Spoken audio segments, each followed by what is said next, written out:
আমরা যাচ্ছি দীঘা। চলো।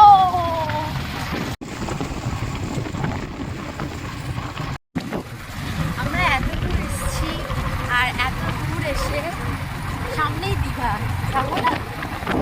কোনটা কেমন কাজ করছে ভালো ঠিক আছে।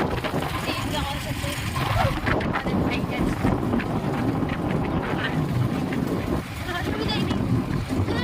ঘুরেই আসি। ওই দূরে দেখা যায় মোহনা, এইদিকে সব জল আর ওইখানটা দেখো চড়া মাঝখানে, ওখানটা জল নেই। হ্যাঁ খুব ভয় লাগবে ওইখানে। ওখান থেকে বেরোবো কোথায়? রাস্তা আছে অবশ্যই।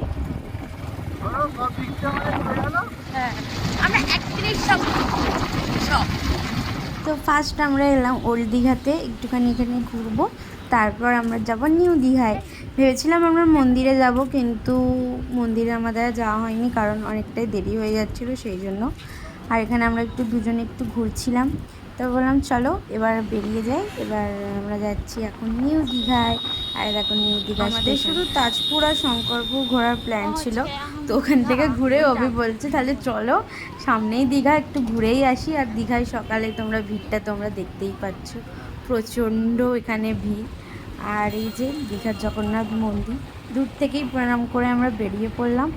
আর চলো ভিডিওটা আমি এখানেই শেষ করছি। ভালো লাগলে একটা লাইক করে দিও, ফেসবুক থেকে দেখলে অবশ্যই পেজটাকে ফলো করো, আর ইউটিউব থেকে দেখলে সাবস্ক্রাইব করো। তো চলো ঘুরলাম দীঘা বাইক নিয়ে, আর দীঘা গেট এই যে। চলো সবাইকে টাটা। আমরা এখন দাঁড়িয়ে আছি দীঘা গেটের সামনে।